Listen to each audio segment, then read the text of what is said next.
Hello students, welcome to DCM classes.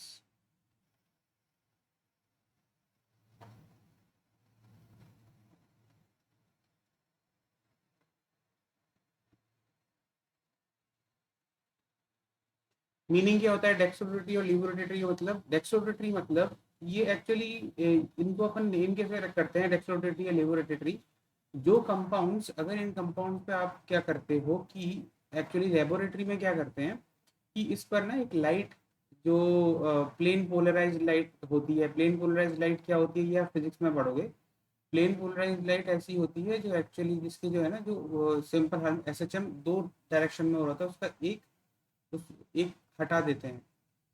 समझ में नहीं आ रहा होगा है ना, लेकिन कोई दिक्कत नहीं है। ये फ्लोर जेई मेन के सिलेबस में एक्चुअली पोलराइजेशन है, वहाँ पर आप सीख लोगे। सीबीएसई में भी है पोलराइजेशन। नॉर्मल लाइफ में हमारे कहाँ यूज होता है पोलराइजेशन? यूज होता है जहाँ पर जब आप मूवीज, आपको याद होगा कि जब मूवीज आप देखने जाते हो, थ्री डी मूवीज जो होती हैं है ना, इसमें कुछ चीज़ें अपन को अपनी तरफ आगे की तरफ 3 डायमेंशन में दिखती हैं। तो उसमें क्या होता है कि उसमें जो पोलराइज ग्लासेस आपको दिए जाते हैं ब्लैक कलर के, वो ग्लास क्या करते हैं, जो इनकमिंग लाइट होती है उसमें क्या उसको पोलराइज करते हैं। मतलब कि जो इनकमिंग लाइट है उसका एक तरफ का ओरिएंटेशन हटा देते हैं। तो उससे क्या होता है, आपको पिक्चर पिक्चर ऐसी दिखती है। अगर आप हटाओगे, ग्लास हटा दोगे, तो आपको पिक्चर बहुत हेवी सी लगेगी, सुपरपोजिंग इमेजेस लगेंगी। लेकिन अगर आप उसको लगा लोगे तो आपको ऐसी पिक्चर लगेगी कि वो आगे आपकी तरफ आ रही है ना। तो वो पोलराइजेशन होती है। तो वही जो प्लेन प्लेन पोलराइज लाइट होती है, अगर उसको इस मॉलिक्यूल, किसी भी एक मॉलिक्यूल के ऊपर अगर आप डालोगे, तो मॉलिक्यूल पर डालने के बाद वो प्लेन पोलराइज लाइट अगर राइट में रोटेट हो रही है तो वो डेक्स्ट्रो रोटेटरी है ना। और अगर लेफ्ट में रोटेट हो रही है तो वो लेवो रोटेटरी है।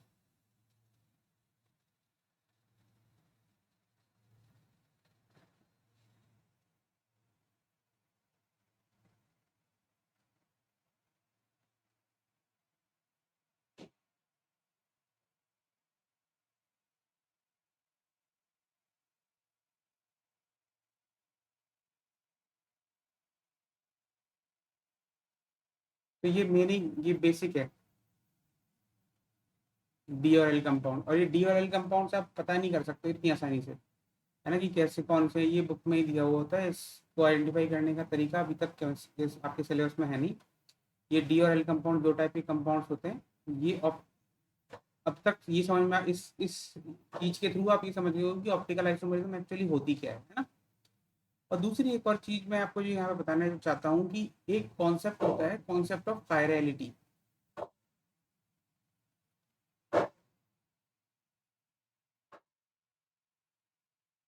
कायरलिटी क्या होती है? कि जो ऑप्टिकल आइसोमेरिज्म होता है ना, ऑप्टिकल आइसोमेरिज्म हमेशा सिर्फ वही कंपाउंड देते हैं जिसमें एक कायरल कार्बन होता है। कायरल कार्बन का मतलब क्या होता है कि ऐसा कार्बन की मैक्सिमम बॉन्ड फॉर्मिंग जो एबिलिटी है वो है फोर। फोर बॉन्ड बना सकता है वो, है ना।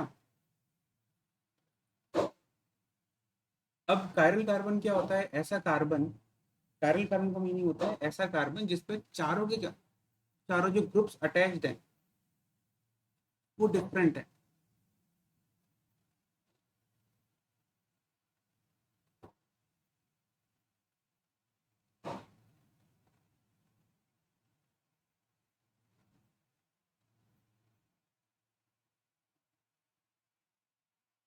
ठीक है, तो all four attach groups are different. जब ये चारों के चारों ग्रुप डिफरेंट होते हैं ना, तो उसमें क्या होता है, वो ऐसे ही कंपाउंड्स वो शो कर सकते हैं आपकी ऑप्टिकल आइसोमेरिज्म शो करते हैं। जैसे यहाँ पर चार ग्रुप्स कौन कौन से हैं? एक तो है आपका ये CH3 1, एक है OH ग्रुप सेकंड, एक है आपका CH2CH3, ये है थर्ड, और एक है हाइड्रोजन। जब आप इन चारों को देखोगे, तो यहाँ पर मैं इसको मिटा देता हूँ क्लियर दिखने के लिए। तो जब आप इनको देखोगे ना, ये चारों के चारों ग्रुप्स, ये चारों के चारों आपके डिफरेंट हैं। 1 2, ये आपका थर्ड, और ये फोर। ये चारों ग्रुप जब ऐसे किसी कार्बन पे जब चारों डिफरेंट ग्रुप्स अटैच होते हैं जो डिफरेंट होते हैं, तो उसको आप कायरल कार्बन कहते हो। और ऐसे ही एक कंपाउंड जिसमें कायरल कार्बन होता है वही ऑप्टिकल एक्टिविटी शो कर सकता है ना, पहली इंपॉर्टेंट चीज। और ऑप्टिकल एक्टिविटी, अब जरूरी नहीं है कि है ना, ऑप्टिकल एक्टिविटी शो करने के लिए कंपाउंड में सिर्फ एक ही कायरल कार्बन हो। More than one chiral carbon can be possible in a compound.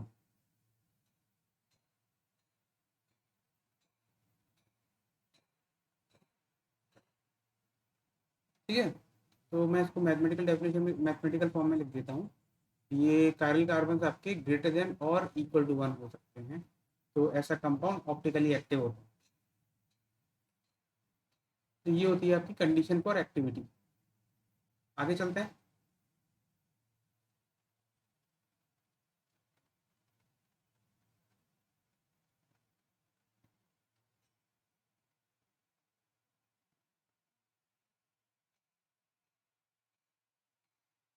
ठीक है, अब आते हैं सेकेंड चीज पे। सेकेंड चीज पे कि एनेंशियोमर्स क्या होते हैं। एनेंशियोमर्स क्या होते हैं? एनेंशियोमर्स वो कंपाउंड्स होते हैं which are mirror images to each other. ठीक है, non super impossible, non super imposable mirror images, they are non super imposable mirror images. Okay, समझा देते हैं, समझ लेते हैं इसको अच्छे से, समझ लेते हैं कि एक्चुअली क्या कहना चाह रहा हूँ। कि एनेंशियोमर्स होते क्या हैं, ये ऑप्टिक, सबसे पहली बात तो ये ऑप्टिकल आइसोमर्स होते हैं, है ना। ऑप्टिकल आइसोमर्स में जरूरी नहीं है ऑप्टिकल आइसोमर्स सिर्फ आपके दो ही टाइप, ये सिर्फ एनेंशियोमर टाइप के हों। एक और आप कंपाउंड, एक और आप टर्म देखोगे जो आगे मैं बताऊंगा, जो होता है डायस्टीरियोमर्स, है ना। समझ में आ गया होगा। डायस्टीरियोमर्स भी एक डिफरेंट टाइप के कंपाउंड होते हैं, वो आगे पढ़ेंगे, लेकिन इसके जस्ट बाद ही बताऊंगा। लेकिन पहले एनेंशियोमर समझ लेते हैं। एनेंशियोमर्स क्या होते हैं? They are those compound which are non super imposable. मतलब अगर आप इस कंपाउंड को, इस वाले कंपाउंड को ना उठा के इसके ऊपर रखोगे, तो ये दोनों सुपर इम्पोजेबल नहीं होंगे, क्योंकि यहाँ पर तो हाइड्रोजन आ जाएगा, इधर हाइड्रोजन आ जाएगा, इधर भी हाइड्रोजन आ जाएगा, और इधर क्या आ जाएगा, इधर क्लोरीन आ जाएगा, और इधर ब्रोमीन आ जाएगा। करेक्ट, तो they are non superimposable. ठीक है, इसलिए नॉन सुपर इम्पोजेबल है पहली चीज, पर मिरर इमेजेस हैं। तो ये कंडीशन, दोनों कंडीशन सेटिस्फाई होनी चाहिए। एक तो नॉन सुपर इम्पोजेबल होने चाहिए, और दूसरा they should be mirror images to each other. तो this is first condition, this is second condition. Mirror image देख लो, अगर ये क्लोरीन है, जब आपने इसको मिरर इमेज किया तो ये क्लोरीन यहाँ आ गया, है ना, मिरर बीच में रखा हुआ है, दिस इज मिरर। ठीक है, तो ये मिरर इमेजेस होते हैं। और ये एंटियोमर्स एक्चुअली, एक अगर डी है तो दूसरा एल होगा। डी टाइप मतलब डी और एल टाइप आप समझ चुके हो। डी क्या है? एक डेक्स्ट्रोरोटरी है, दूसरा एल एल टाइप होगा। अगर एक डेक्स्ट्रोरोटरी है तो दूसरा लेवोरोटरी होगा, ये जरूर होना ही होना है ना। एनेंशियोमर्स में ऐसा होता है। ओके, एनेंशियोमर्स समझ लिया। अब आते हैं डायस्टीरियोमर्स पर। डायस्टीरियोमर्स क्या होता है? डायस्टीरियोमर्स होते हैं, मतलब वो मिरर इमेजेस भी नहीं होते और नॉन सुपर इम्पोजिबल भी नहीं होते। हम्म, दो डिफरेंट कंपाउंड्स हैं, दो डिफरेंट कंपाउंड्स हैं। They are non super imposable, not they nor they are mirror images.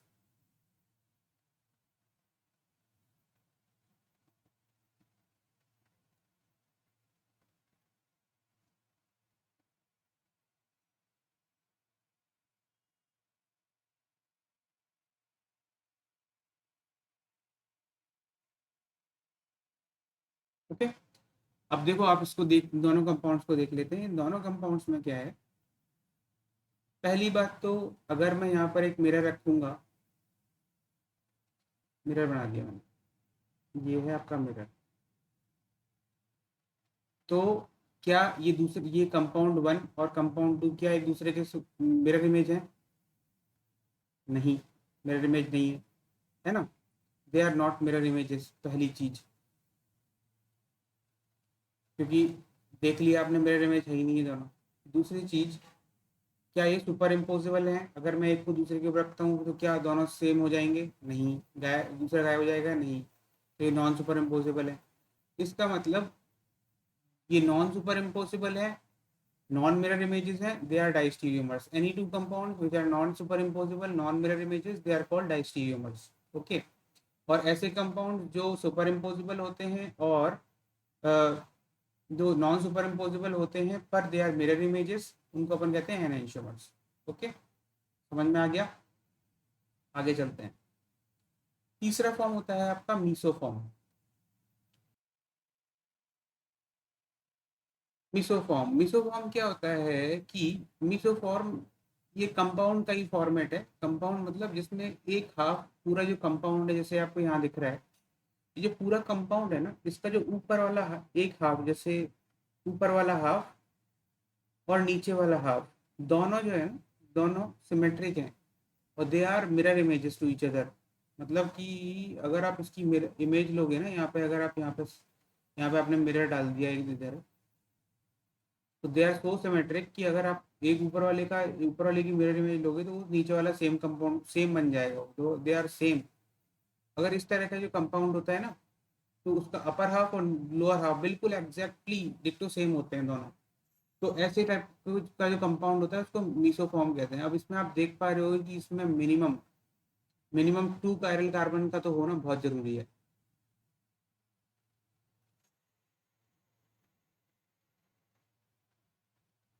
Chiral carbon greater than और इक्वल टू 2। ठीक है।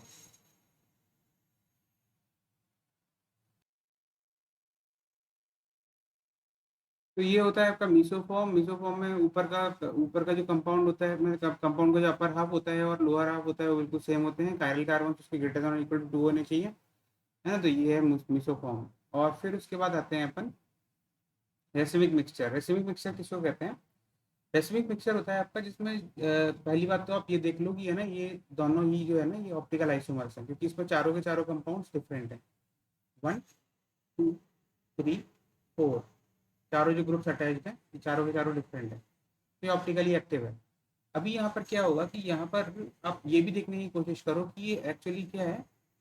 ये एक है आपका, यहाँ पे अगर आप बीच में मिरर डालते हो, सपोज मैंने यहाँ पे मिरर डाल दिया, है ना। अब ये जो मिरर है, इस मिरर से आप देखोगे कि है ना कि ये दोनों एक दूसरे के मिरर इमेजेस हैं। तो ये क्या होना चाहिए, याद आया? मैंने अभी भी बताया था। तो ये होना चाहिए आपका क्या, ये एनेंशियोमर्स होने चाहिए, है ना। अब एनेंशियोमर्स होने चाहिए तो एनेंशियोमर्स में एक होगा डी और एक होगा एल। ठीक है। तो इसमें क्या है कि ये एक्चुअली, अब रेसिमिक मिक्सचर क्या होता है? रेसिमिक मिक्सचर में जो दोनों एनेंशियोमर होते हैं, एक एल, ये आर और एस दिया हुआ है, ये आप बाद में समझोगे कि ये क्या होता है। ये भी नॉमेनक्लेचर होती है एक्चुअली इसकी, ऑप्टिकल आइसोमर्स की। ये मैं आपको नेक्स्ट स्लाइड में बता दूंगा। तो ये क्या है, ये एक है जो डी टाइप होगा अगर होगा तो, और दूसरा एल टाइप होगा, है ना। और अगर रेसिमिक मिक्सचर क्या होता है, रेसिमिक मिक्सचर होता है जिसमें दोनों की जो कंपोजिशन होती है वो 50-50% होती है। मान लीजिए आपके पास एक सॉल्यूशन है, उस सॉल्यूशन, वो जो सॉल्यूशन है उस सॉल्यूशन में आपके पास एक ही कंपाउंड का सॉल्यूशन है, वो क्या है, CH3COH है ना। ये है आपका कंपाउंड। ठीक है।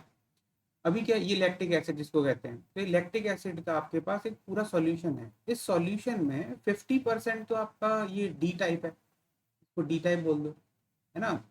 तो 50% डी टाइप है और 50% आपका एल टाइप है। ओके। पर 50-50% है, इक्वल क्वांटिटी में है। तो इसमें क्या होता है, इसको आप कहते हो रेसिमिक मिक्सचर।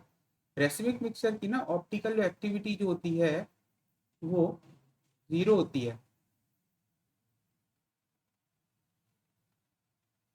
क्यों? क्योंकि 50 जो राइट, जो अब इसमें से जब भी लाइट आप पास करोगे तो ये जो 50% जो प्रेजेंट है डी टाइप, ये रोटेट करेगा राइट में लाइट को, है ना। और जो 50% जो लेफ्ट, जो एल टाइप है वो लेफ्ट में रोटेट करेगा। नेट कैंसिल, नेट क्या होगा कि नेट ये दोनों ही एक दूसरे को कैंसिल कर देंगे, है ना। तो इसका मतलब क्या होगा कि रेसिमिक मिक्सचर ऑप्टिकली इनएक्टिव होता है। ऑप्टिकल एक्टिविटी जीरो मतलब इनएक्टिव, इसको कहते हैं ऑप्टिकली इनएक्टिव मिक्सचर। तो समझ में आ गया होगा रेसिमिक मिक्सचर किसे कहते हैं। Racemic mixture are those type of mixture in which both D and L compounds are present in 50-50% quantity. ठीक है।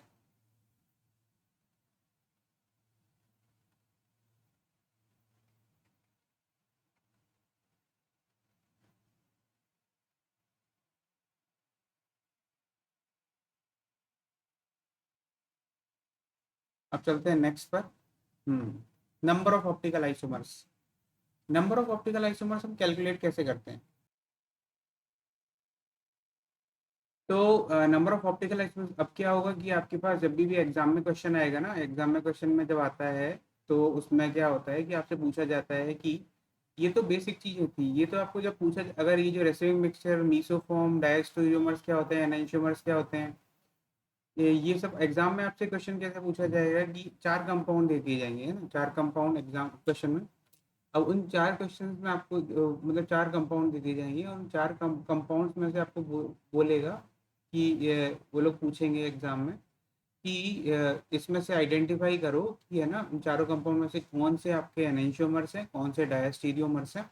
इस तरीके के क्वेश्चन आते हैं।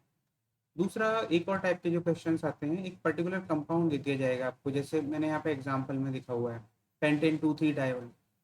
स्ट्रक्चर बना के दे दें तो बहुत अच्छी बात है, लेकिन स्ट्रक्चर भी नहीं बना के देते वो लोग।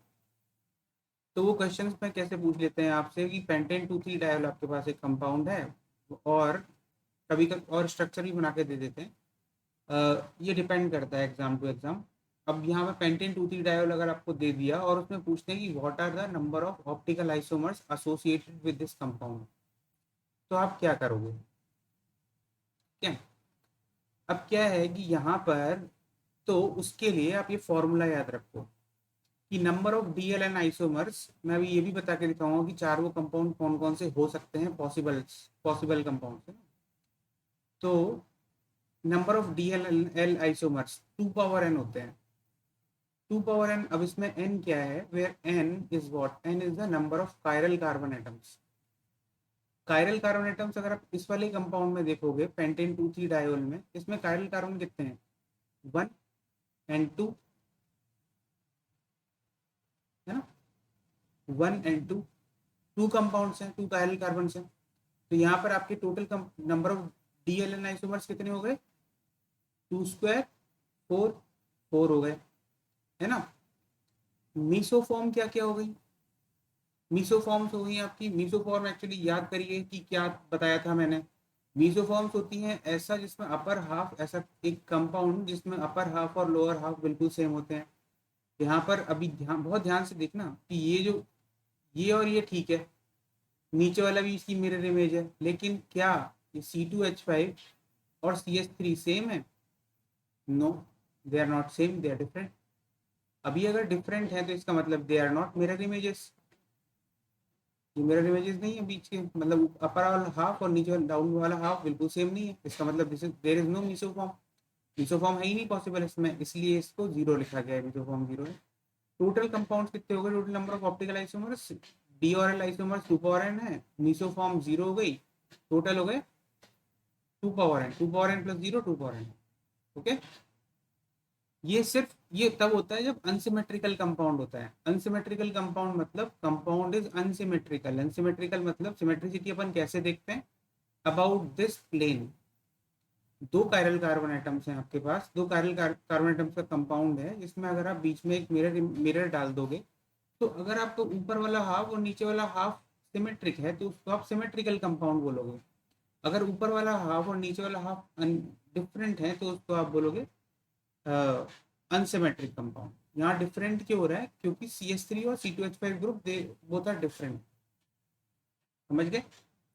ओके, तो ये फॉर्मूला याद रखना, फॉर्मूले से आपको हेल्प होगी। अब मैं इसके कुछ आपको कंपाउंड बना के दिखा देता हूँ कि कौन कौन से इसके चार कंपाउंड बनने चाहिए पॉसिबल। CH3COH, HCOH, H ठीक है। एक इसकी मिरर इमेज ले लेते हैं, मिरर इमेज ले ली, क्या हो गया, CH3C, ये हो गया OH, ये C, ये हो गया OH, ये H, यहाँ हाइड्रोजन, और यहाँ C2H5। तो दो कंपाउंड तो ये बन गए, पहला कंपाउंड ये, दूसरा कंपाउंड ये। और दूसरे कंपाउंड कैसे बन सकते हैं, और कंपाउंड ऐसे बन सकते हैं आपके दो डिफरेंट और कंपाउंड्स। अगर मान लो मैंने यहाँ पर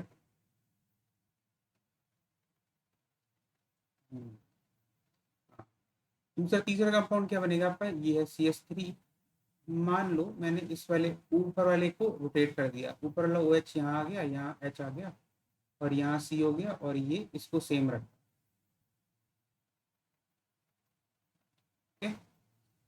दूसरा, अब मैं क्या कर सकता हूँ, इसकी मिरर इमेज ले लो।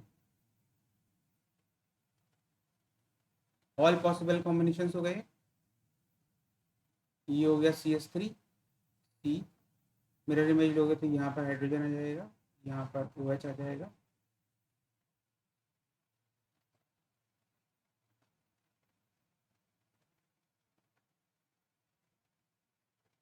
बन गए 4 कंपाउंड। ठीक है। अब इसमें अगर आपसे पूछा जाए कि what are the enantiomers and what are the diastereomers, तो इसमें मैं आपको बताता हूँ कि एनेंटियोमर्स कौन कौन से हैं और डायस्टीरियोमर्स कौन से हैं। पहली बात तो एनेंटियोमर्स क्या क्या हैं।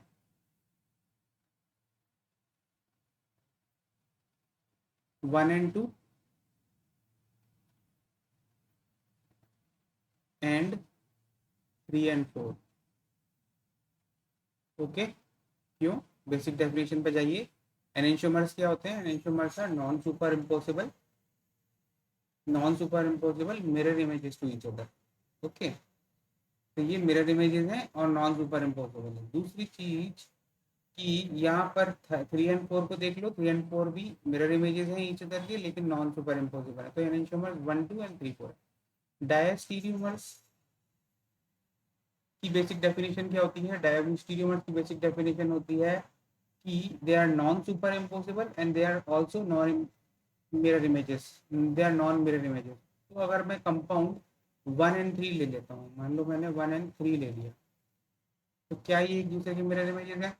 नहीं, 1 और 3 मिरर इमेजेस नहीं है, है ना। दूसरा, क्या 1 और 3 को, अगर मैं 1 को 3 के ऊपर रख दूंगा तो क्या ये सुपर इम्पोज हो जाएंगे? नहीं, नहीं हो पाएंगे। इसका मतलब 1 and 3 भी है।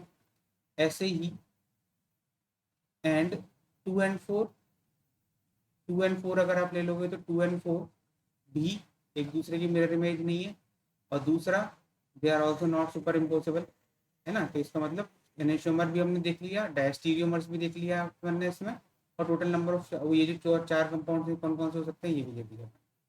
पर इम्पोर्टेंट चीज ये है कि अगर ये तो आपसे बनाने को कोई पूछेगा नहीं, ये क्वेश्चन मैंने यहाँ पर एक और क्वेश्चन सॉल्व करवा दिया है आपको कि अगर डायस्टीरियोमर्स से आपसे पूछा जाता है किसी एक पर्टिकुलर कंपाउंड में, तो आप डायस्टीरियोमर्स कैसे आइडेंटिफाई करोगे और एनेंटियोमर्स कैसे आइडेंटिफाई करोगे। ओके। दूसरा, नंबर ऑफ, यहाँ पर अगर मैं क्या बताना चाह रहा था आपको कि नंबर ऑफ इस अनसिमेट्रिकल कंपाउंड में अगर आपको number of D order isomers पूछा जाए तो आप कैसे फॉर्मूले से कैलकुलेट करोगे? 2 पावर n। क्या है? Number of parallel carbon atoms 2 है, 2 पावर 2 4। ओके, अब चलते हैं नेक्स्ट पर। नेक्स्ट है सिमेट्रिकल।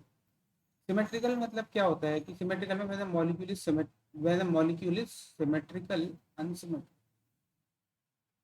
नहीं नहीं ये गलत है, यहाँ पर एक्चुअली ये सिमेट्रिकल है, सिमेट्रिकल मॉलिक्यूल्स के लिए है।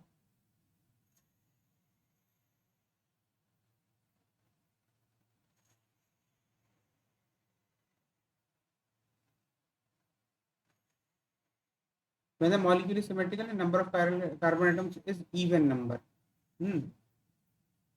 पैरेलल कार्बन एटम कितने भी हो सकते हैं, इवन भी हो सकते हैं, ऑड भी हो सकते हैं। शायद मैंने ऑड के लिए भी दिया हुआ है, वो आप देख लो क्या। तो इवन नंबर्स के लिए जो आपके पास नंबर ऑफ डी और एल आइसोमर्स होंगे वो क्या होंगे? 2 पावर n-1। एन समझ गए होंगे कितना है?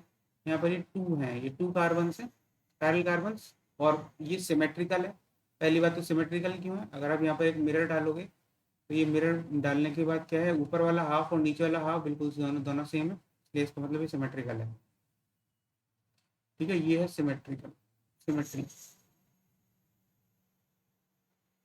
अभी क्या है कि यहाँ पर नंबर ऑफ ड्यूअल में 2 पावर n-1, यानी कि 2 पावर 2 - 1, यानी कि 2 पावर 1 2 डी और एल आइसोमर्स 2 हो गए। मीसो आइसोमर्स, क्योंकि यहाँ पे मिरर इमेज है, ऊपर वाला हाफ और नीचे वाला हाफ दोनों सेम है, तो यहाँ पे कितने मीसो आइसोमर्स बन सकते हैं आपके? 2 पावर n/2 - 1। ये एक जनरल फॉर्मूला दिया हुआ है, लेकिन अपन देखेंगे कि इस वाले में अपन देख चुके हैं मीसो आइसोमर एक ही होता है। 2 power n/2 - 1 is equal to 2 power 2/2 - 1, 2 power 0 is equal to 1। Okay, total optical isomers D और एल आइसोमर्स 2 हो गए, मीसो आइसोमर्स 1 हो गया, टोटल हो गए। तो इस तरीके से ना आप ये जो फॉर्मूला है, फॉर्मूले को यूज करके आप total number of optical isomers calculate कर सकते हो for symmetrical molecule with even number of carbon atom. Okay, ये फॉर्मूले बहुत इंपॉर्टेंट है, इन फॉर्मूलों को आप याद रख लेना। तो बहुत आपके सारे क्वेश्चन जेई एडवांस से रिलेटेड सारे करेक्ट होंगे। इसके बाद होते हैं आपके सिमेट्रिकल, दूसरे पार्ट पे आते हैं symmetrical with odd number of carbon atoms. पिछले वाले कंपाउंड में क्या था, उनके पास odd number of carbon atoms थे, है ना।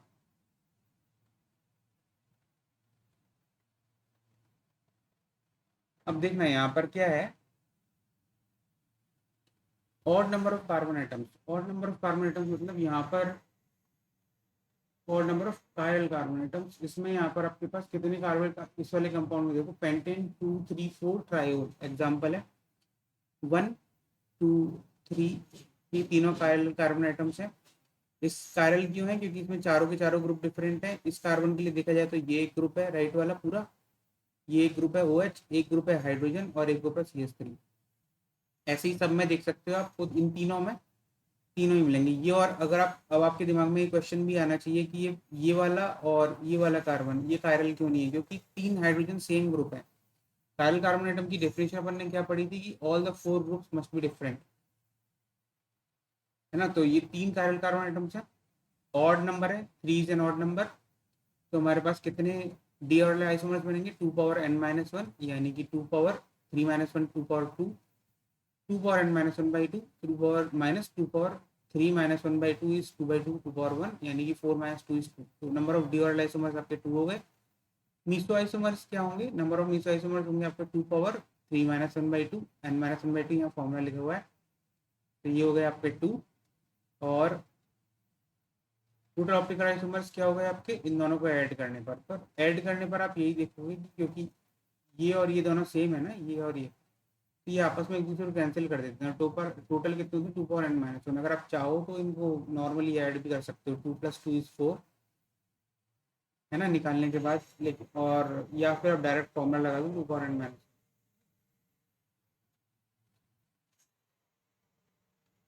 ये है, ये आपके बहुत इंपॉर्टेंट है, ये वाली चीज़ें जो मैंने बताई है। इसके बाद आते हैं नॉमेनक्लेचर ऑफ एनेंटियोमर्स। तो आते हैं डी और एल नॉमेनक्लेचर ऑफ एनेंटियोमर्स पे। नॉमेनक्लेचर ऑफ एनेंटियोमर्स आप देखोगे कि इसमें ना अलग अलग टाइप से नेमिंग की जाती है एनेंटियोमर्स। ये सब के सब एनेंटियोमर्स हैं।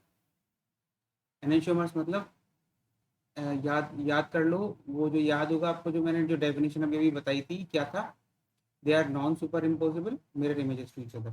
Okay, they are all enantiomers. अब एनेंटियोमर्स के बारे में देख रहे हैं अपन। एनेंटियोमर्स को फर्दर किस, उसमें देखा होगा आपने कि एक बार जो जो मैंने रेसिमिक मिक्सचर में R और S फॉर्म लिखी हुई थी, है ना, यहाँ पर देखो ये R और S फॉर्म लिखी हुई थी, उसको भी सीखेंगे यहाँ पर। ये D और L कॉन्फ़िगरेशन है, Q और एथ्रो, फिर R और S सिस्टम। ठीक है, तो डी और एल कॉन्फ़िगरेशन देख लेते हैं। एक्चुअली डी और एल कॉन्फ़िगरेशन जो है, जो नॉमेनक्लेचर ऑफ एनेंटियोमर्स, जो अपन एनेंटियोमर्स को नेम देते हैं कैपिटल डी और कैपिटल, ये अच्छा एक और चीज़ याद रखने की चीज़ है कि ये जो डी और एल है ना, कैपिटल डी और कैपिटल एल है, ये डेक्स्ट्रोसिटी और लीवोसिटी वाला नहीं है, ये डिफरेंट है। डेक्स्ट्रोसिटी और लीवोसिटी वाला जो एल डी और एल होता है वो स्मॉल लेटर्स में लिखा जाता है, D small D small L. ये कैपिटल डी कैपिटल एल है। ये क्या रिप्रेजेंट करता है, ये एक्चुअली में ये नेमिंग की जाती है actually basin on D glyceraldehyde या एल ग्लिसरॉल्डिहाइड की। तो ये है CCHO, ये CH2OH, ऊपर H है, यहाँ ऊपर HOH, और एक है होता है आपका CHO CH2OH OH। अभी ये क्या है, इसका नाम होता है डी ग्लिसरॉल डिहाइड। ऑल्डिहाइड भी है इसमें CHO ग्रुप,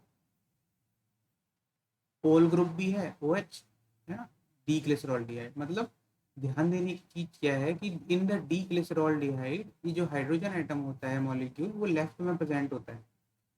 तो ऐसे सारे कंपाउंड्स जिसमें CH2OH नीचे होता है और जिसमें ना हाइड्रोजन लेफ्ट पोजीशन पे होता है, CH2OH के बेस पर देखना, नीचे CH2OH होता है और बिल्कुल डीग्लिसरॉल्डिहाइड की तरह होता है। ये जो पूरा पोर्शन है ना, ये बिल्कुल डीग्लिसरॉल्डिहाइड की तरह है, तो उसको आप कहोगे डी फॉर्म,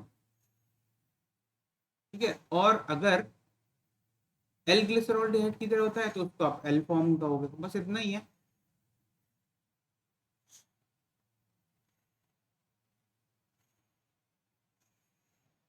तो जो नीचे का जो स्ट्रक्चर होता है ना, बॉटम वाला स्ट्रक्चर किसी भी कंपाउंड का, उसमें अगर आपका जो नीचे वाला जो फॉर्म है वो डी ग्लिसरॉल्डिहाइड की तरह है तो वो डी फॉर्म हो जाता है, कैपिटल डी फॉर्म। और अगर नीचे वाला जो ये जो स्ट्रक्चर है वो अगर एल फॉर्म, एल ग्लिसरॉल्डिहाइड की तरह होता है तो वो एल फॉर्म हो जाता है। बस इतना ही है, ए डी और एल नॉमेनक्लेचर। ठीक है, समझ में आ गया? बहुत इजी था ये तो, है ना, मजा आ गया। तो ये अब ऐसे ही इसमें देख लो, ये वाला क्या है, ये है HOH, CH2OH। ये किसकी तरह रिप्रेजेंट, किसकी तरह बिल्कुल सिमिलरिटी दे रहा है? ये बिल्कुल डी ग्लिसरॉल्डिहाइड की तरह सिमिलरिटी दे रहा है। तो ये क्या हो गई? ये डी फॉर्म हो गई। ये क्या है? ये किसकी तरह सिमिलरिटी दे रहा है? ये एल फॉर्म की तरह सिमिलरिटी दे रहा है, बिल्कुल सिमिलर है ना। तो ये एल फॉर्म हो गई। तो इस तरीके से ना डी और एल कॉन्फ़िगरेशन दी जाती है। इसका जो वो जो होता है, इसके जो बेसिक जो चीज़ आपको याद रखनी पड़ेगी वो आपको याद रखनी पड़ेगी, डी ग्लिसरॉल्डिहाइड कैसे कैसा होता है और एल ग्लिसरॉल्डिहाइड कैसा होता है। डी ग्लिसरॉल्डिहाइड का जो एच होता है वो लेफ्ट में होता है, ओ एच राइट में होता है, ओ और एल ग्लिसरॉल्डिहाइड में ओ एच लेफ्ट में होता है, एच राइट में होता है। किसी भी एक को याद कर लो, एच लेफ्ट में है तो वो डी है और डी ग्लिसरॉल्डिहाइड है, एल, और अगर एच राइट में है तो एल ग्लिसरॉल्डिहाइड है। ओके, ये थी डी और एल कॉन्फ़िगरेशन। अब अपन आते हैं थ्रियो अरिथ्रो सिस्टम। ये थ्रियो अरिथ्रो जो सिस्टम है ये लेसर नोन सिस्टम है। इसको आप ज़्यादातर देखोगे भी नहीं, इसको है ना आप ज़्यादातर बुक्स में पढ़ोगे भी नहीं, बहुत कम जगह देखोगे कि कहीं कहीं मिल जाए आपको। और ज़्यादातर कोचिंग इंस्टीट्यूट शायद आपको पढ़ाएंगे भी नहीं, क्योंकि ये बहुत कम यूज़ होता है, कम यूज़ होता है थ्रियो अरिथ्रो सिस्टम। लेकिन पता होना चाहिए, है ना, कि अरिथ्रो फॉर्म और थ्रियो फॉर्म क्या होते हैं। जब सेम ग्रुप्स, मतलब जिसमें सेम ग्रुप सेम साइड पे होते हैं तो उसको हम एरिथ्रोफॉर्म कहते हैं।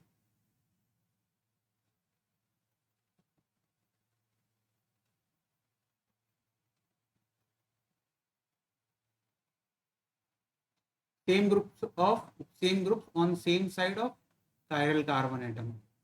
कायरल कार्बन एटम का होना, इन सभी चीज़ों में हम जितनी भी चीज़ें पढ़ रहे हैं, कायरल कार्बन का एटम का होना बहुत ही ज़्यादा इंपॉर्टेंट है। अगर वो नहीं है तो इसका मतलब ये सब चीज़ें सब बेकार हैं, मतलब ऑप्टिकल एक्टिविटी नहीं जो करेगा तो ये सब चीज़ें बताना बेकार है ना। तो ये सब कॉन्फ़िगरेशन समझना बेकार है, इनका कोई नेमिंग नहीं हुई, कुछ नहीं हुआ। तो एरिथ्रो सिस्टम में क्या है कि यहाँ पर same groups, they are on the same side, hydrogen and hydrogen they are on the same side, है ना। अब जरूरी नहीं है कि जो दोनों जो ग्रुप्स हैं वो सेम ही हो, मतलब यहाँ पर ओ एच ग्रुप भी है तो ये तो दोनों डिफरेंट है ना। लेकिन एक ही है, एक ही ग्रुप जो डिफरेंट कार्बन पे है, जो दोनों सेम साइड में हो काफी है। जरूरी नहीं है दोनों दोनों साइड सेम होने चाहिए, same groups on the same side मतलब बोथ साइड्स पे होना चाहिए, ऐसा जरूरी नहीं है। तो ये हो गया अरिथ्रोफॉर्म। थ्रियोफॉर्म क्या होता है? थ्रियोफॉर्म मतलब same groups on opposite side. बस, सिंपल है। जब सेम ग्रुप्स अपोजिट साइड पे होते हैं, कौन कौन से हैं सेम ग्रुप यहाँ पे? हाइड्रोजन और हाइड्रोजन। तो ये अपोजिट साइड्स पे हैं तो इसका मतलब ये थ्रियोफॉर्म हो गया। सेम साइड पे है मतलब अरिथ्रियोफॉर्म। क्लियर है? ओके, फिर नेक्स्ट पे चलते हैं। अब आता है RS सिस्टम।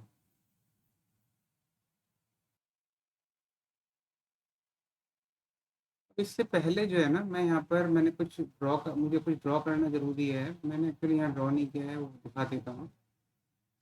पहले मैं कुछ कंपाउंड ड्रॉ करके दिखाऊंगा। तो इसकी कॉन्फ़िगरेशन समझने के लिए ना एक चीज़ समझनी पड़ेगी। जैसे कभी भी कोई कंपाउंड होता है ना, बहुत बेसिक कंपाउंड, वो क्या होता है, वो ऐसा होता है जैसे CHO है, यहाँ पर CH2OH है, ठीक है, यहाँ पर हाइड्रोजन है और यहाँ पर OH है, ऐसा है ना।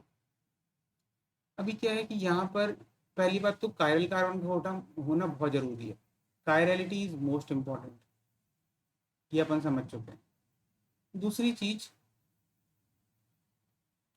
आरएस सिस्टम में अपन कॉन्फ़िगरेशन का नाम कैसे देते हैं कि कौन सा आर है कौन सा एस, उसके कुछ रूल्स होते हैं। सबसे पहले इसका एक प्रायोरिटी रूल भी होता है। सबसे पहले रूल्स क्या होते हैं, जैसे सपोज ना आपके पास ऐसा है,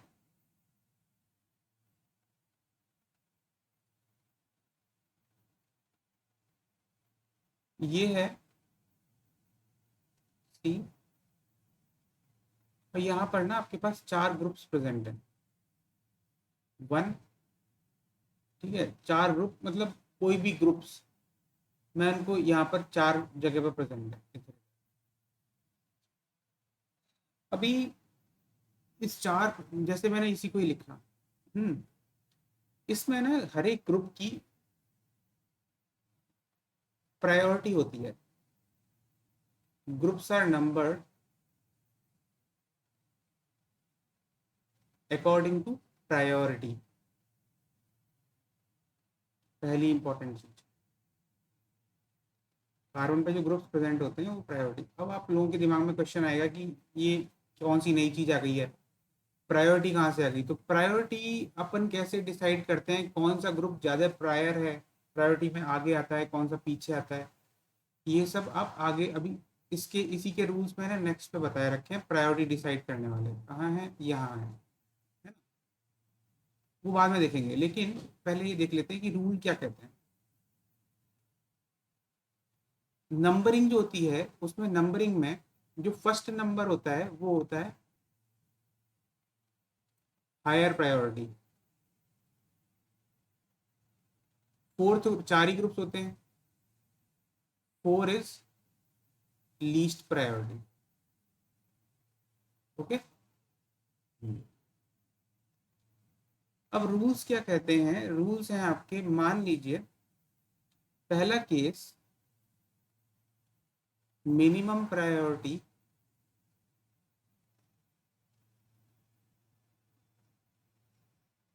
इज, मिनिमम प्रायोरिटी ग्रुप लिख लो।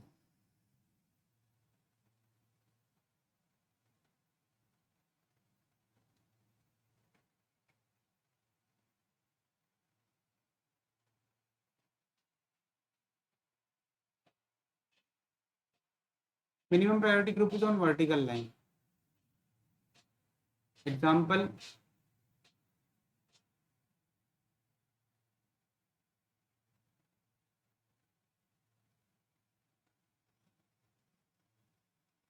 One, two, one, two, three, four. Minimum priority group कौन सा है, फोर, लीस्ट प्रायोरिटी है। Minimum priority group is on the vertical line. Vertical line में नीचे भी हो सकता है, ऊपर भी हो सकता है ना, तो कहीं पर भी हो।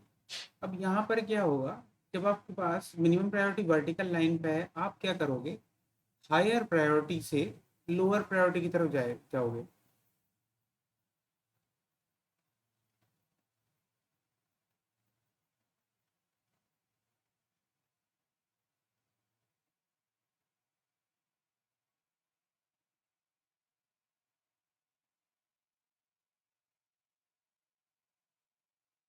ओके, कैसे, ये है हाईएस्ट प्रायोरिटी, ऐसे। तो उसको हटा दो, जो ये आया है ना मिनिमम प्रायोरिटी, अगर वर्टिकल लाइन में फोर्थ को हटा दो, फिर हायर से लोअर प्रायोरिटी की तरफ गए, तो ये कैसे घूम रहे हैं अपन, क्लॉकवाइज घूम रहे हैं। ठीक है, तो इसमें केस बन जाता है कि अगर हायर प्रायोरिटी से लोअर प्रायोरिटी में अपन क्लॉकवाइज घूम रहे हैं, तो मीन्स उस फॉर्म को अपन क्या कहेंगे, आर फॉर्म। ठीक है, और अगर हम एंटी क्लॉकवाइज घूम रहे हैं, तो वो हो जाएगी हमारी एस फॉर्म। अभी मैं आपको और क्लियर अंडरस्टैंडिंग के लिए एक, ये मैंने यहाँ पे क्लॉकवाइज वाला तो एग्जांपल दे दिया है, एक एंटी क्लॉकवाइज का भी दे देता हूँ। एंटी क्लॉकवाइज का ले लो आप, ये ऐसा ऐसा, यहाँ पर वन है, यहाँ पर टू है, यहाँ पर थ्री है, और यहाँ पर फोर है।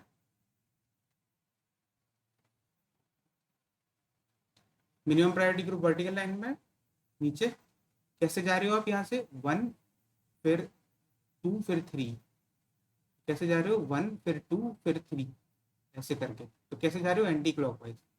तो ये एंटी क्लॉकवाइज मतलब फिर ये क्या हो जाएगा एस फॉर्म, तो ये हो गई आपकी आर फॉर्म, और ये हो गई क्या, ये हो गई आपकी एस फॉर्म। क्लियर है, क्लियर हो जाना चाहिए। केस सेकंड, ओके मुझे यहाँ पर एक और स्लाइड देनी पड़ेगी, तो मुझे थोड़ा सा पॉज कर देता हूँ। तो minimum priority group is in the vertical line, ये पहला वाला केस देख लिया अपन ने। दूसरा वाला केस पे आते हैं, अगर हमारे पास ऐसा होता है कि मिनिमम प्रायोरिटी जो है ना, मिनिमम प्रायोरिटी हमारी हॉरिजॉन्टल लाइन में है, case B.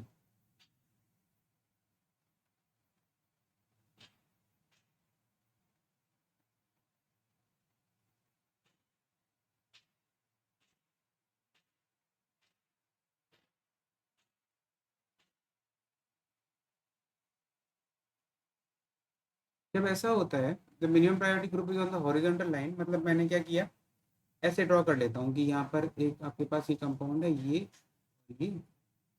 Minimum priority group है आपका फोर्थ ग्रुप, यहाँ पर है।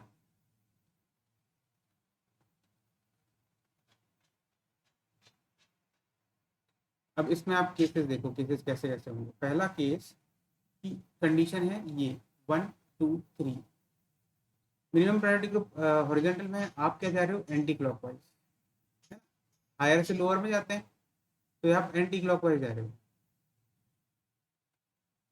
तो एंटी क्लॉकवाइज मतलब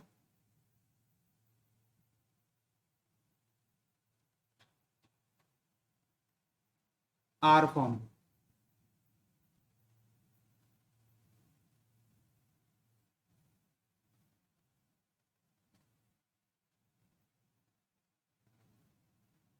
यहाँ ये ध्यान देना, जब मिनिमम प्रायोरिटी ग्रुप आपका वर्टिकल में था ना, तो जब अपन क्लॉकवाइज जा रहे थे तब आर फॉर्म था, एंटी क्लॉकवाइज में एस फॉर्म था। यहाँ पर उल्टा हो रहा है, जब आपका minimum priority group horizontal line पे है, तो अगर तो आप एंटी क्लॉकवाइज जब जा रहे हो तो आर फॉर्म हो जा रही है ना। मिनिमम प्रायोरिटी ग्रुप आपका हॉरिजॉन्टल लाइन में है, आप एंटी क्लॉकवाइज जा रहे हो, एंटी क्लॉकवाइज में आर फॉर्म आ रही है।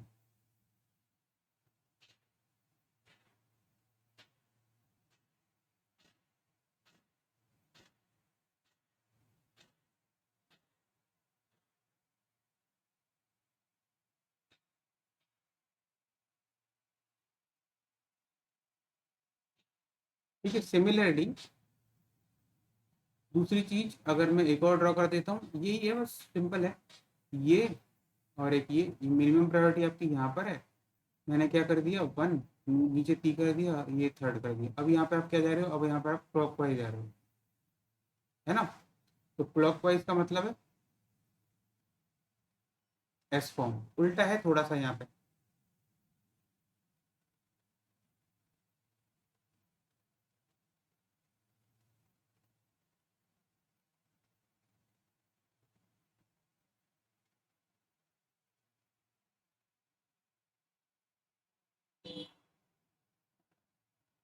ये है रूल्स आपके आर और एस वाले, आर और एस फॉर्म को कैसे डिसाइड करते हैं। अब आते हैं सबसे बड़े इंपॉर्टेंट क्वेश्चन पे, अपन प्रायोरिटी कैसे डिसाइड करते हैं। और आर सिस्टम, ये एस आर एस सिस्टम की जो प्रायोरिटी आप आगे भी देखोगे, यूज होगा ये, क्योंकि जब ज्योमेट्रिकल आइसोमेरिज्म बड़ा बताऊंगा ना मैं, उसमें यूजफुल होगा कि प्रायोरिटी कैसे सीक्वेंस कैसे डिसाइड करते हैं। प्रायोरिटीज, इसके कुछ रूल्स होते हैं प्रायोरिटी के। प्रायोरिटी के जो रूल्स है, priority is given to the atom having highest atomic number. मतलब मान लीजिए आपके पास जो 4 ग्रुप्स हैं, ऐसे ऐसे है ना, मान लीजिए यहाँ पर है क्लोरीन, यहाँ पर है ब्रोमीन, यहाँ पर है फ्लोरीन, है ना, और यहाँ पर है आपका आयोडीन। तो सबसे, तो प्रायोरिटी का रूल क्या कहता है, पहला priority is given to the atom having higher atomic number, है ना। तो मतलब कि जो हाईएस्ट प्रायोरिटी होगी वो उसकी होगी जिसका एटॉमिक नंबर ज़्यादा होगा। यानी कि अगर हम इसको देखें तो ये फर्स्ट प्रायोरिटी किसको मिलेगी, फर्स्ट प्रायोरिटी इसको मिलेगी, फर्स्ट प्रायोरिटी इसकी होगी क्योंकि हाईएस्ट प्रायोरिटी है। और सेकंड होगी किसकी, सेकंड होगी आपकी ब्रोमीन की, थर्ड होगी आपकी क्लोरीन की, और फोर्थ होगी आपकी क्लोरीन की। ठीक है, नेमिंग आप फिर कर सकते हो। तो प्रायोरिटी मॉलिक्यूलर वेट के हिसाब से दी जाती है, मतलब जिस मॉलिक्यूलर सॉरी एटॉमिक नंबर के हिसाब से दी जाती है। जिसका हायर एटॉमिक नंबर उसकी प्रायोरिटी ज़्यादा। ओके। सेकंड जो रूल है, in case of group of atoms, मतलब priority decide by the atomic number of the first atom. मतलब ऐसा ग्रुप, ऐसे ग्रुप जिसमें आपके पास नंबर ऑफ एटम्स हैं, एक ही नहीं है, बहुत सारे हैं। सी ऑक्सीजन, ऑक्सीजन हाइड्रोजन, जिसमें ओ एच है, इसमें एन एच टू एक ग्रुप है, इसमें एन एच नाइट्रोजन भी है, हाइड्रोजन भी है। तो यहाँ पे आप प्रायोरिटी कैसे डिसाइड करोगे? यहाँ पे प्रायोरिटी डिसाइड करोगे फर्स्ट एटम, फर्स्ट एटम के बेस पर। फर्स्ट एटम क्या है यहाँ पर? ऑक्सीजन। ऑक्सीजन का एटॉमिक नंबर ज़्यादा है एज कम्पेयर टू नाइट्रोजन, है ना, एस, और नाइट्रोजन का ज़्यादा है एज कम्पेयर टू कार्बन। ऐसा होता है ना, hydrogen, helium, lithium, beryllium, boron, carbon, nitrogen, oxygen. तो कार्बन का है 6 एटॉमिक नंबर, इसका है 7, और इसका है 8। तो जिसका एटॉमिक नंबर ज़्यादा है उसकी प्रायोरिटी ज़्यादा है, तो इसलिए ओ एच को ज़्यादा है। सेकंड कुछ भी हो, सेकंड एटम कुछ भी हो ग्रुप का, वो बाद, वो तब उस नेक्स्ट रूल आ रहा है उसके लिए। सेकंड अगर एटम देखा जाता है ना, वो नेक्स्ट, वो तब देखा जाता है जब फर्स्ट एटम तीनों के सेम होते हैं। नेक्स्ट रूल आ रहा है, if the first atom of the group of the atom is same, मतलब ये फर्स्ट एटम जैसे सेम है, यहाँ पे सी ओ एच है, C H, C H three, और ये सी एच टू एच, इन तीनों के जो फर्स्ट एटम है तीनों सेम है। Then priority decide by the second atom of the group. Second atom ये है फर्स्ट, सेकंड एटम कौन सा हो गया? ये।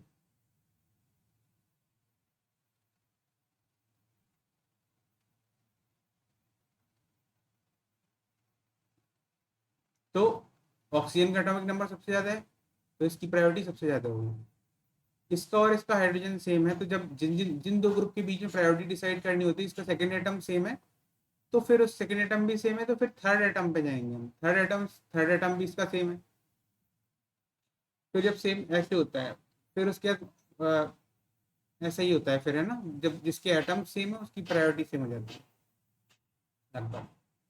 तो इसके बाद आते हैं अपन का जो फोर्थ वाला रूल है। फोर्थ रूल में मतलब when multiple bond is present in a group, the atom at the end of the multiple of bond is like as if it is equal to equal number of single atom.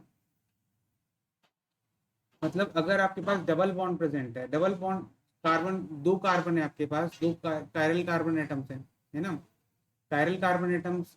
पर आपको तो यहाँ chiral carbon atom देखने हैं, तो आप क्या करोगे? डबल बॉन्ड को ना, डबल बॉन्ड को सिंगल बॉन्ड में कन्वर्ट कर लोगे। कैसे? ये जो डबल बॉन्ड है ना, उसका एक एक बॉन्ड में क्या करोगे, इस डबल बॉन्ड में के लिए एक बॉन्ड इस कार्बन पे ले आओगे, एक बॉन्ड इस कार्बन पे ले आओगे, ऐसा कन्वर्ट होता है। ये कन्वर्ट हो गया इससे। ठीक है, ऐसे करके। Similarity C triple bond N, मतलब एक यहाँ पर सी एन बॉन्ड आप यहाँ ले आओगे इधर, एक सी, एक सी एन बॉन्ड यहाँ ले आओगे, पहला बॉन्ड कम एन सी, है ना, तो ये आपका एक बॉन्ड हट चला गया। फिर ये सेकंड वाले जो बॉन्ड है इसको कैसे करोगे? यहाँ पर फिर आप एक सी एन बॉन्ड ले आओगे, ये यहाँ पर एक एन सी ले आओगे, तो ऐसे कन्वर्ट हो जाता है। क्यों यूजफुल होता है ये? यूजफुल तब इसलिए होता है क्योंकि जैसे जो आपका ग्रुप है ना, जो ग्रुप अगर आपका जहाँ से भी अटैच हो रहा है, सपोज यहाँ से अटैच हो रहा है, तो पहले तो आप ये देखोगे, फिर उसके बाद दूसरा आइटम देखोगे ना, ये दूसरा नाइट्रोजन है, इसको देखोगे आप। इसको देखने के लिए यूजफुल होता है। ठीक है, प्रायोरिटी ये रूल्स हैं। समझ में आ गया होगा प्रायोरिटी कैसे डिसाइड करते हैं। ये है आपका आर एस सिस्टम। ठीक है, फिर अब चलते हैं ज्योमेट्रिकल आइसोमेरिज्म पर। ज्योमेट्रिकल आइसोमेरिज्म क्या होती है? ज्योमेट्रिकल आइसोमेरिज्म में आपके सिस और ट्रांस टाइप के होते हैं। ये ऑप्टिकल आइसोमेरिज्म कवर हो गई। ऑप्टिकल आइसोमेरिज्म के बाद ज्योमेट्रिकल आइसोमेरिज्म आती है। ज्योमेट्रिकल आइसोमेरिज्म क्या होती है? इसमें सिस और ट्रांस आइसोमर्स होते हैं। सिस ट्रांस मतलब सेम ग्रुप्स, अगर same group same side,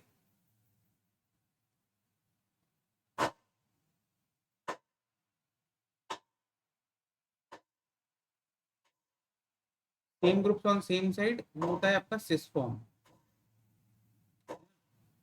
transform क्या होता है? ट्रांसफॉर्म मतलब सेम ग्रुप्स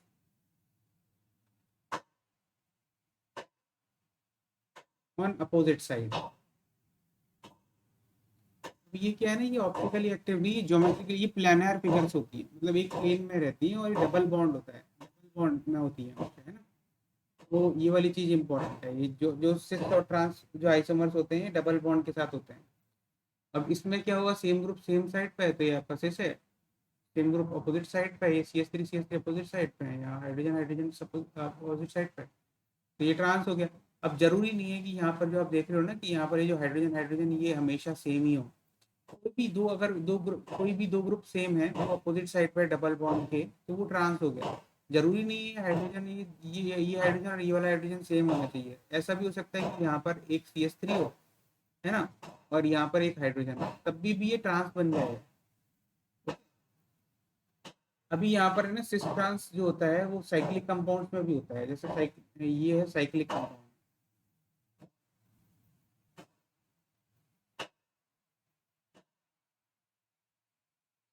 ये CH3 ग्रुप सेम साइड पे है, ये एक प्लेन में है, ये पूरी जो जो रिंग है ये एक प्लेन में है, CH3 ग्रुप सेम साइड पे है, तो ये क्या हो गया, ये सिस फॉर्म हो गई। ठीक है, और ये CH3 ग्रुप अपोजिट साइड पे है, तो ये ट्रांसफॉर्म हो गई। ऐसे ही ये सिस और ये साइक्लिक कंपाउंड में ऐसे भी शो किया जाता है, ऐसे ही सिस फॉर्म में ये OH ग्रुप क्या है ये तो आप जानते हो, ये वेज और डैश में आपको बता चुका हूँ एक्चुअली। वेज क्या होता है, वेज होता है जो ये जो वेज मतलब जो आपकी तरफ आ रहे होते हैं, मतलब आपसे दूर जा रहे होते हैं, ये वेज होता है। और डैश आपकी तरफ आ नहीं सॉरी, जो आपकी तरफ आ रहे होते हैं वो होते हैं आपके वेज, और जो डैश होते हैं जो आपसे दूर जा रहे होते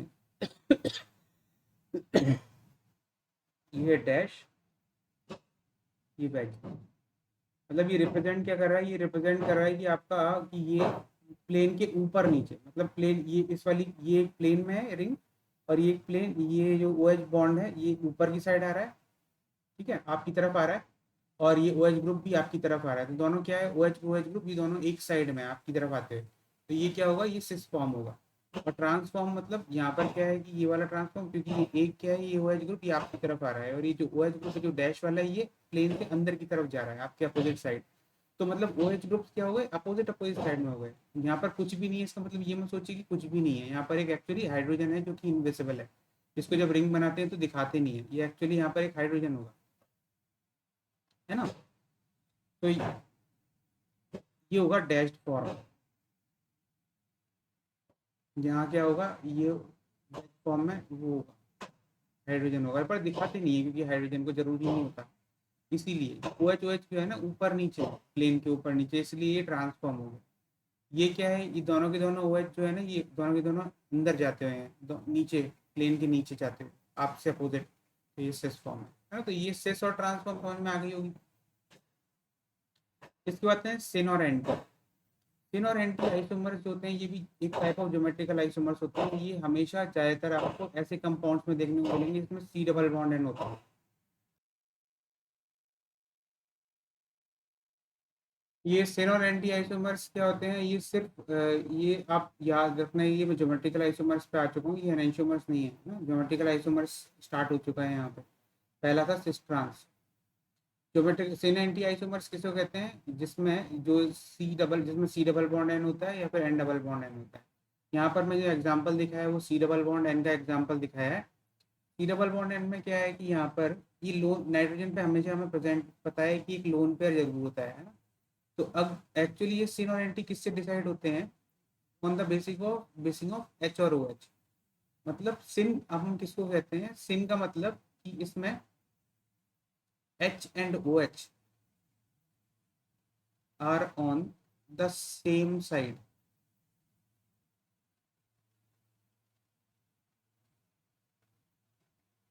H एंड OH जब सेम साइड में होते हैं on the same side of C double bond N, तो उसको आप कहते हो, और N डबल बॉन्ड एन, तो उसको आप कहते हो सिन। ठीक है, एंटी क्या होता है, एंटी जिसमें H and OH are on the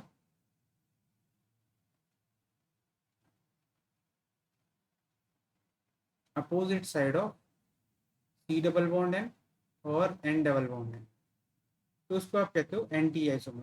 ठीक है, ये पार्ट ऑफ ज्योमेट्रिकल आइसोमर्स है, तो समझ में आ गया होगा, इजी है।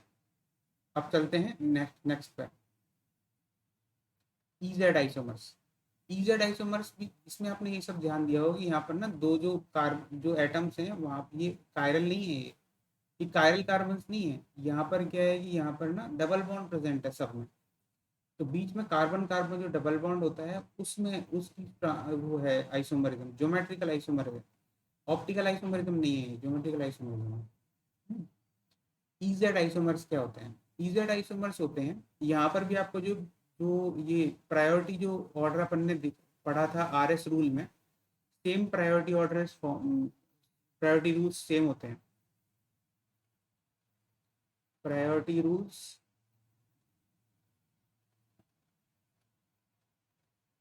सेम एज यूज्ड इन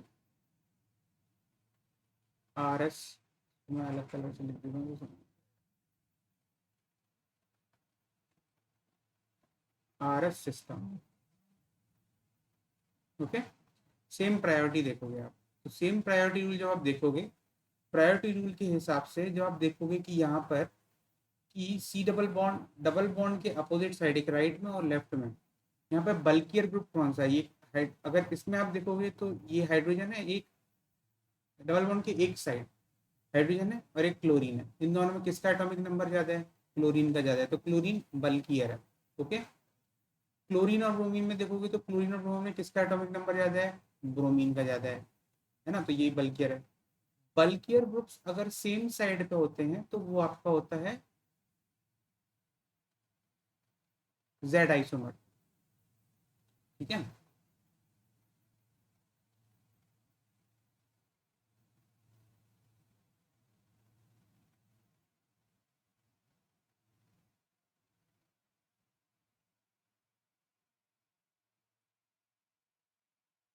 बल्कियर ग्रुप या प्रायोरिटी ग्रुप।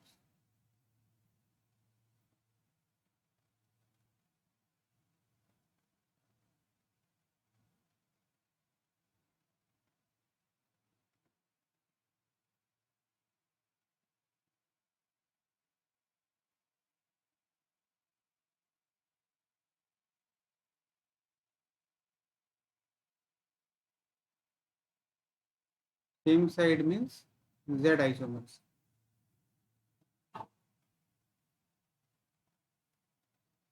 और अगर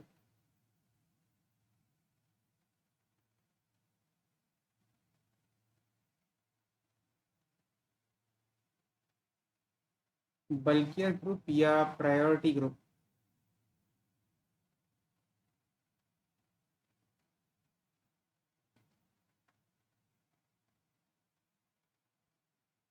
ऑन अपोजिट साइड, तो वो होता है आपका ई आइसोमर।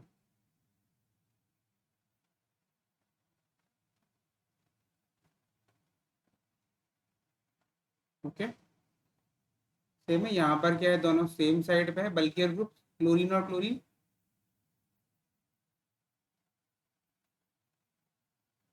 क्लोरीन और क्लोरीन दोनों बल्कियर ग्रुप्स हैं, ये दोनों सेम साइड पर है। तो इसके मतलब, इसका मतलब क्या है? ये जेड आइसोमर होगा। सेम साइड मतलब जेड आइसोमर। अपोजिट साइड पे होते तो क्या होता? E isomer. ई आइसोमर का एग्जांपल बता देता हूँ मैं। तो C H C L double bond C B R C L, ये ले लो। तो यहाँ पर क्या है? सी एल है और एक दूसरा बल्कि ग्रुप बी आर है।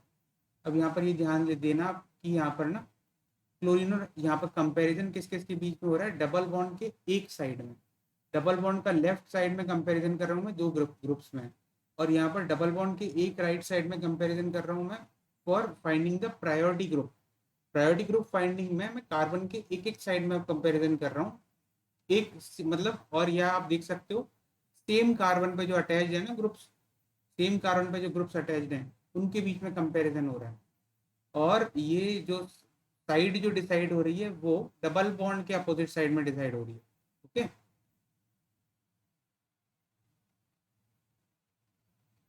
तो ये है आपका जेड आइसोमर। तो ये होगा आपका ई आइसोमर हो गया।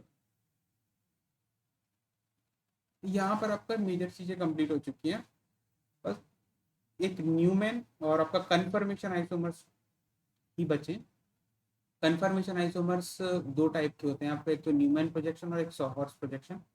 न्यूमैन प्रोजेक्शन क्या होता है कि यहाँ पर क्या होता है ना कि यहाँ पर जो आप देख रहे हो, कार्बन एक्चुअली क्या होता है ना, कार्बन ऐसा होता है, 3D अगर आप 3D फॉर्म में देखोगे तो कार्बन ना एक फ्रंट में होगा एक बैक में होगा।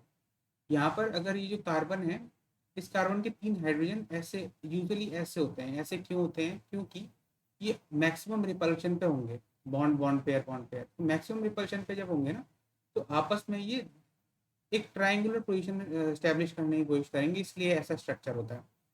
आगे आप का कार्बन और पीछे का कार्बन, अब क्या है ना कि सॉहॉर्स में तो ये सॉहॉर्स नाम क्यों दिया हुआ है इसका, क्योंकि ये हॉर्स की तरह दिख रहा है, मुंडी आगे है, पूंछ पीछे है ना, इसलिए इसको सॉहॉर्स पोजीशन टाइप का दिया हुआ है नाम।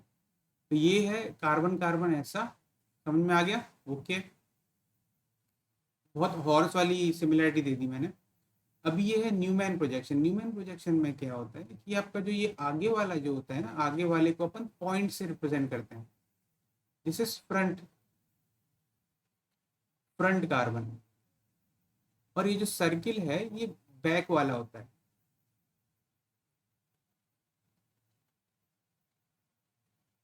इसका मतलब क्या है ना कि ये बिल्कुल ऐसा वाला कार्बन है कि मतलब मैं इसको ऐसा रिप्रेजेंट करूंगा ये, और ये फ्रंट वाला कार्बन है यहाँ पर, और एक हाइड्रोजन इसका ऊपर है, एक हाइड्रोजन इसका यहाँ पर है, और एक हाइड्रोजन इसका यहाँ पर है। ठीक है, 100 हॉर्स में रिप्रेजेंट कर रहा हूँ। बैक वाला जो कार्बन है, बैक वाला कार्बन सर्किल से रिप्रेजेंट किया हुआ है। इसका हाइड्रोजन एक यहाँ है, और एक हाइड्रोजन इसका यहाँ है, और एक हाइड्रोजन इसका वही, एक हाइड्रोजन इसका यहाँ है। ठीक है, ऐसे। तो ऐसे रिप्रेजेंट किया जाता है। ये जो प्रोजेक्शन होती है, इसको आप कब ये ना मतलब ये जो हाइड्रोजन है ये एक दूसरे के बिल्कुल सटे, एक दूसरे के एक्चुअली पीछे हैं, लेकिन इनको बिल्कुल अगर हम पीछे ही दिखा देंगे तो क्या होगा ना कि आप देख समझ नहीं पाओगे कि बीच वाले के कार्बन के पास भी हाइड्रोजन है। इसलिए ना हल्का सा उसको टिल्ट करके दिखाया जाता है कि पीछे वाला हाइड्रोजन और आगे वाले हाइड्रोजन में अंतर दिख जाए, इसमें और इसमें, ऐसे इसमें और इसमें। तो इसलिए क्या होता है ना, हल्का सा इसका टिल्ट करने का मतलब ये नहीं है कि ये बिल्कुल ही मतलब रियली में टिल्ट है। रियली में क्या है, रियली में एक दूसरे के पीछे हैं। इसमें भी ना अलग अलग प्रोजेक्शन आप देखने को मिलेंगी, आपको आगे दिखाऊंगा कौन सी मोस्ट स्टेबल होती है, कौन सी लीस्ट स्टेबल होती है, स्टैगर्ड क्या होता है, एक्लिप्स क्या होता है, गॉच फॉर्म क्या होती है, वो सब। तो ये मैंने इसका 100 हॉर्स प्रोजेक्शन बना दिया है ये।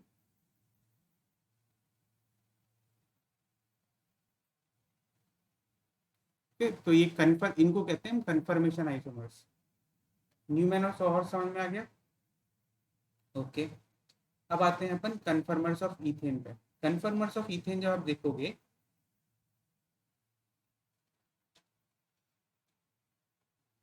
तो ये है आपका इथेन। इसको हमने 100 हॉर्स में ऐसे, 100 हॉर्स प्रोजेक्शन में ऐसे रिप्रेजेंट किया है, ऐसे और ऐसे।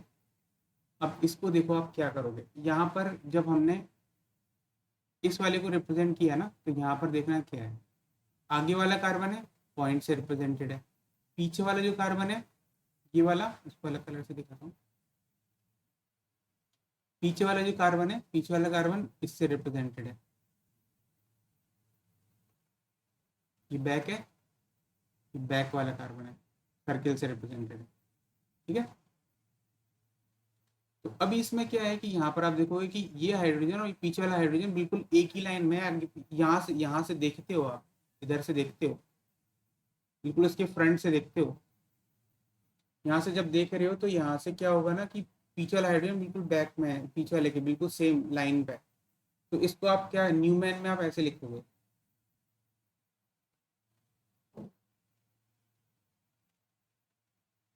और इसको ये जो फॉर्म होती है न्यूमैन में, इसको अपन कहते हैं इक्लिप्स फॉर्म। इक्लिप्स फॉर्म क्यों कहते हैं? क्योंकि ये एक्लिप्स बना रही है, आगे वाली पीछे वाली को एक्लिप्स कर रही है, इसको इसलिए एक्लिप्स फॉर्म कहते हैं, है ना। ये लीस्ट स्टेबल होती है। लीस्ट स्टेबल क्यों होती है? क्योंकि ये जो सी एच जो बॉन्ड होती है, सी एच जो बॉन्ड होते हैं ना, कि आगे वाले कार्बन और पीछे वाले कार्बन के जो सी एच बॉन्ड होते हैं, वो आपस में ना एक दूसरे को रिपेल कर रहे होते हैं, क्योंकि सेम सेम साइड पे है। तो ये इसको रिपेल करेगा, और ये जो है ये इसको रिपेल करेगा, और ये इसको रिपेल करेगा। तो क्या है ना कि दोनों रिपेल करेंगे आपस में इसको, तो रिपल्शन ना मैक्सिमम होता है। Reason, max repulsion between CH bonds of front, जो पॉइंट से रिप्रेजेंट किया जाता है, एंड बैक कार्बन,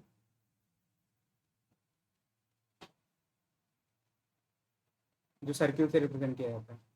तो ये है एक्लिप्स फॉर्म जो लीस्ट स्टेबल होती है। और दूसरी जो फॉर्म होती है वो है आपकी ये, जिसमें क्या है ना कि हाइड्रोजन आगे फ्रंट वाले और पीछे वाले के जो हाइड्रोजन CH बॉन्ड्स होते हैं वो अपोजिट साइड में होते हैं।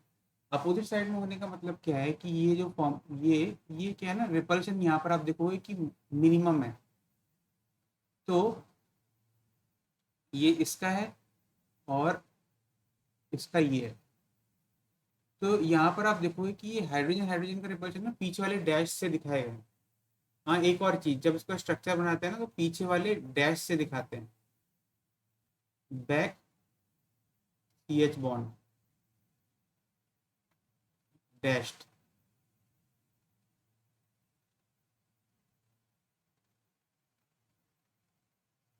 अब जरूरी नहीं है ये हर बुक में फॉलो हो, जरूरी नहीं है ये वाली चीज, लेकिन यूजुअली किया जाता है। अच्छी जितनी भी आप हाई लेवल की बुक देखोगे, JDL और इन सब में आपको ऐसे ही दिखेगा।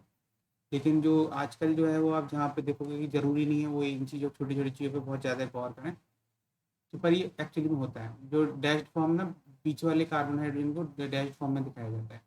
तो ये हो गया आपका ये डैश स्ट्रक्चर। अब यहाँ पर क्या है ना, ये इसमें आप देखोगे कि फ्रंट CH बॉन्ड जो है और बैक CH जो बॉन्ड है, इसमें ना मिनिमम रिपल्शन है। तो ये क्या है ना, वैसे इसको अपन कहते हैं कि होती है आपकी स्टैगर्ड फॉर्म।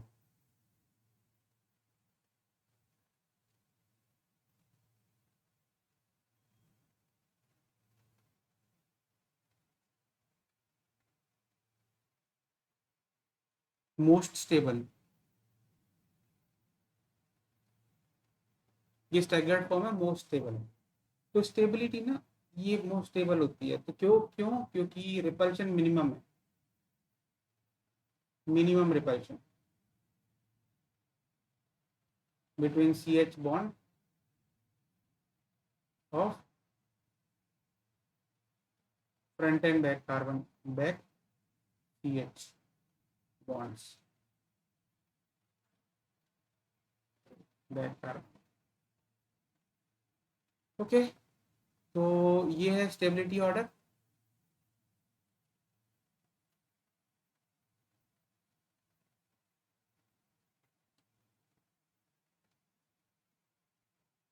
स्टैगर्ड, और इसके बीच की जो दूसरी कोई भी फॉर्म होगी उसको स्क्यू फॉर्म कहते हैं।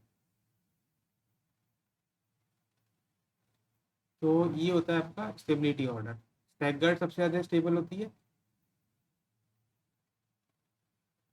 एनी अदर फॉर्म, और इक्लिप्स लीस्ट स्टेबल होती है ना। तो ये होता है आपका स्टेबिलिटी ऑर्डर। अब आते हैं और डिफरेंट टाइप के, ठीक है।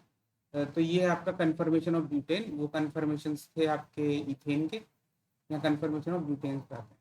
कन्फर्मेशन ऑफ ब्यूटेन जब आप देखोगे तो यहाँ पर क्या है ना कि ये कई आपको फॉर्म लिखेंगे, इसमें आपको देखने को मिलेंगे कि अलग अलग टाइप के नेम होते हैं, कि जैसे फुल्ली एक्लिप्स्ड, पार्शली पार्शली एक्लिप्स्ड, फुल्ली एक्लिप्स्ड, है ना, पार्शली स्टैगर्ड, फुल्ली स्टैगर्ड, ऐसे करके। तो क्या होता है, पार्शली स्टैगर्ड को हम बॉच फॉर्म कहते हैं, ठीक है, ये वाली चीज। पार्शली स्टैगर्ड आप समझ जाओगे, पार्शली स्टैगर्ड या पार्शली एक्लिप्स क्या होता है। एक्लिप फुल्ली एक्लिप्स मतलब CH, ये जो बॉन्ड है, ये वाला बॉन्ड और ये वाला पीछे वाला दोनों सेम साइड में, मैक्सिमम रिपल्शन है, फुल्ली एक्लिप्स है। ओके, पार्शली एक्लिप्स मतलब कि CH3 है तो सेम साइड में, लेकिन CH यहाँ पर CH बॉन्ड और यहाँ पीछे CCH3 बॉन्ड है। अब जो रिपल्शन है वो उतना ज्यादा नहीं है कि जो जो जितना CCH3 बॉन्ड में होता, तब थोड़ा सा कम हो गया है। तो ये पार्शियली एक्लिप्स फॉर्म में आ जाएगा, है ना। तो ये पार्शियली एक्लिप्स है। और जिसको पार्शियली एक्लिप्स, और जो अब आ जाते हैं स्टैगर्ड फॉर्म पे, फुल्ली स्टैगर्ड मतलब CCH3 बॉन्ड और CCH3 बॉन्ड आगे का और पीछे का बिल्कुल अपोजिट साइड में। तो फुल्ली स्टैगर्ड, इसको फुल्ली स्टैगर्ड को आप एंटी फॉर्म भी कहते हो, ठीक है। और पार्शियली स्टैगर्ड फॉर्म हमेशा गॉच फॉर्म कहते हैं। पार्शियली स्टैगर्ड के दो फॉर्म यहाँ पे दिखाए हुए हैं, गॉच फॉर्म, और यहाँ पे ये पार्शियली एक्लिप्स के दो फॉर्म दिखाए हुए हैं, एक तो ये और एक ये। पर गॉच फॉर्म सिर्फ पार्शियली स्टैगर्ड को कहते हैं। यहाँ पे मैं आपको एक स्टेबिलिटी ऑर्डर भी दिख लेता हूँ। स्टेबिलिटी ऑर्डर होता है आपका, बस ये लास्ट है, फिर ये एंड हो जाएगा ये जब इसका जो स्टेबिलिटी होता है ऑर्डर होता है, वो होता है आपका एंटी फॉर्म, फिर होता है आपका गॉच, फिर पार्शियल एक्लिप्स,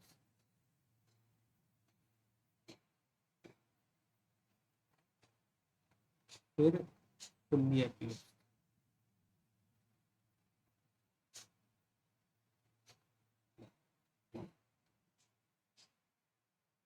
ठीक है।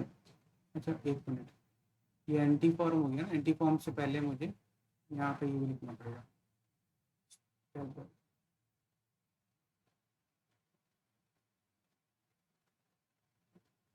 गॉच फॉर्म यहाँ पार्शियली स्टैगर्ड हो गया,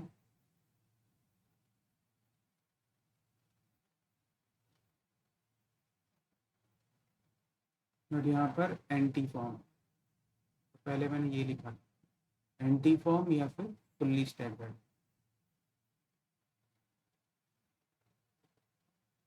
तो ये इसका स्टेबिलिटी ऑर्डर होता है, जो कि बहुत इंपॉर्टेंट होता है। तो यहाँ पर मैं आपको सारी चीज़ें बता चुका हूँ। तो ये आइसोमेरिज्म आपका पूरा कंप्लीट हो चुका है। बाकी के अगर कोई कॉन्सेप्ट अगर आपको कहीं पे समझ में नहीं आते तो आप मुझे कमेंट सेक्शन में भेज सकते हैं। और ये पूरा जो जितनी भी चीज़ें हैं आपके आइसोमेरिज्म से रिलेटेड सब चीज़ें कवर हो चुकी हैं। और इसके बाद नेक्स्ट चैप्टर स्टार्ट होगा। Okay, thank you.